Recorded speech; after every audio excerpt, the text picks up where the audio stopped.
Hi అండి, నమస్కారం. నేను మీ హైటెక్ అయ్య గారిని. చాలామంది గుడికి వెళ్ళినప్పుడు నవగ్రహాల చుట్టూ ఎన్ని ప్రదక్షిణలు చేయాలని చెప్పేసి ఆలోచిస్తూ ఉంటారు. చాలామందికి సందేహంగా ఉంది. అందులో శనిగ్రహం ఏదో అసలు తెలియక ఎక్కడ ఏ గ్రహం దగ్గర పడితే ఆ గ్రహం దగ్గర దీపారాధన చేస్తూ ఉంటారు.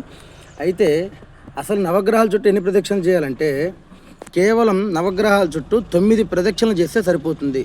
3 ప్రదక్షిణలని కానీ, లేకపోతే 5 ప్రదక్షిణలు కానీ, లేకపోతే 7 అని, కొంతమంది 11 అని, కొంతమంది 9 అని, కొంతమంది 21 అని, కొంతమంది 101 ప్రదక్షిణలు అని అంటూ ఉంటారు.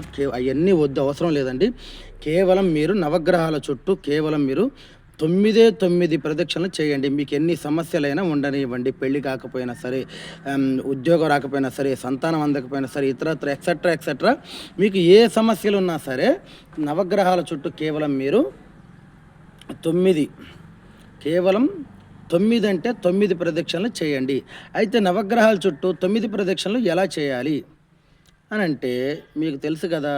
ఇట్లా మన నవగ్రహాల దగ్గరికి వెళ్ళిన తర్వాత ఇట్లా చంద్రుడు వైపు గుండ్రంగా, చంద్రుడి గ్రహం ఉంటుంది కదా, ఇట్లా గుండ్రంగా తిరుగుతూ ఉండండి. ఆ తర్వాత మనకు శనీశ్వరుణ్ణి ఎలా గుర్తుపట్టాలి మనము అని అంటే ముఖ్యంగా తప్పుగా అనుకోవద్దండి దయచేసి. నవగ్రహాలలో 9 గ్రహాలు ఉంటాయి, మధ్యలో గ్రహం ఉంటుంది. అయితే ఇవన్నీ కూడా పక్కా పెడితే 9 గ్రహాలలో ఏదైతే గ్రహం జిడ్డుగా ఉంటుందో, ఎంత శుభ్రం చేసినా పోదు, అత్యధికంగా జిడ్డుగా ఉంటుందో ఆ గ్రహమే శనిగ్రహం. ఫిక్స్ అయిపోండి.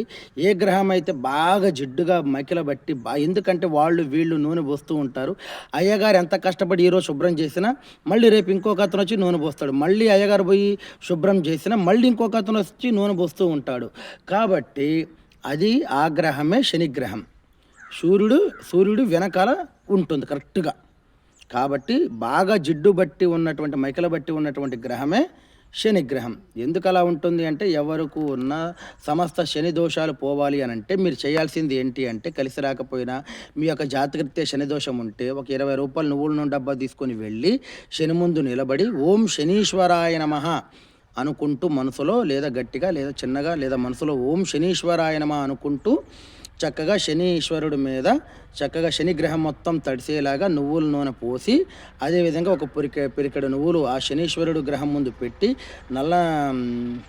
మన దీపం పెట్టి నువ్వుల నూనె కొంచెం పోసి ఒత్తి వేసి దీపారాధన చేసి నల్ల ద్రాక్ష కాయలు ఒక 2-3 మీ స్తోమత కొద్దీ స్వామివారికి శనీశ్వరుడికి నైవేద్యంగా సమర్పించి, ఆ తర్వాత నల్ల రిబ్బన్, మీకు ఇంకా బడ్జెట్ ఉంటే నల్ల రిబ్బన్ ఒక 5 రూపాయలు ఉంటుంది, ఆ రిబ్బన్ కట్టి నల్ల నువ్వులు కూడా కొంచెం మీ యొక్క యూట్యూబ్ అయ్యగారు ఉన్నా లేకపోయినా అయ్యగారిని ఏ దేవాలయంలో మీరు అయ్యగారిని ఇబ్బంది పెట్టద్దు. అయ్యగారి రావాలి, అయ్యగారి ఇక్కడ వచ్చి నిలబడాలి, నాకు ఎక్కడున్న అయ్యగారికి ఫోన్ చేయండి, నేను ఇప్పుడు నువ్వుల నూనె పట్టుకొని వచ్చిన తొందరగా అయ్యగారి పూజ చేయాలని కాకుండా మీరు గూగుల్లో కొట్టి శనీశ్వరుడు అష్టోత్తరం ఉంటుంది, అది చదువుకుంటున్నాయినా నువ్వులు ఒక్కొక్కటి వేసుకుంటూ చేయండి, తప్పకుండా పోతుంది. లేదు మాకు అష్టోత్తరం కూడా చదవటం రాదు అనుకుంటే శనీశ్వరుడిది ఓం శనీశ్వరాయ నమః ఓం శనీశ్వరాయ నమః అనుకుంటూ నల్ల నువ్వులు తీసుకుని 108 సార్లు ఆ శనీశ్వరుడి దగ్గర వేయండి. తప్పకుండా మీకు శని దోషం పోతుంది. కేవలం శని నవగ్రహాల చుట్టూ కేవలం 11 ప్రదక్షిణలు మాత్రమే చేయాలి.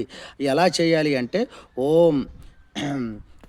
ఓ శనీశ్వరాయ నమః అనుకుంటూ, లేదా ఓం సోమాయ చంద్రాయ కుజాయ బుధాయ గురాయ శుక్రాయ శనిభ్యచ్చ రాహుకేతువే నమః అనుకుంటూ నవగ్రహాల చుట్టూ ప్రదక్షిణ చేయండి. కానీ అయ్యగారు గుళ్ళోనే ఉండాలి, నేను గుడికి వచ్చినప్పుడు అయ్యగారు ఖచ్చితంగా నా ముందు నిలబడాలి, నేను నవగ్రహాల దగ్గర ప్రదక్షిణలు చేయడానికి వచ్చాను అని చెప్పి ఈ అయ్యగారిని కూడా ఇబ్బంది పెట్టకండి. ఎందుకంటే వాళ్ళకి చాలా ఇబ్బందులు ఉంటాయి. అదేవిధంగా నా ఛానల్ని సబ్స్క్రైబ్ చేయండి, నా వీడియోని మరింత మందికి షేర్ చేయండి. తెలియని వాళ్ళకు కూడా ఈ సమాచారం తెలుస్తుంది. నవగ్రహాల గురించి మీ ఫ్రెండ్స్కి, మీ స్నేహితులకి, మీ బంధువులకు కూడా చాలా గ్రూపులలో షేర్ చేయవలసిందిగా కోరుతున్నాం. ఇట్లు మీ హైటెక్ అయ్య గారు. అన్ని శుభ కార్యక్రమాలు చేయబడను. పెళ్లి, శంకుస్థాపన, గృహప్రవేశం, వాస్తు పూజ, హోమం, శాంతి పూజలు. నా నెంబర్ 9398040315.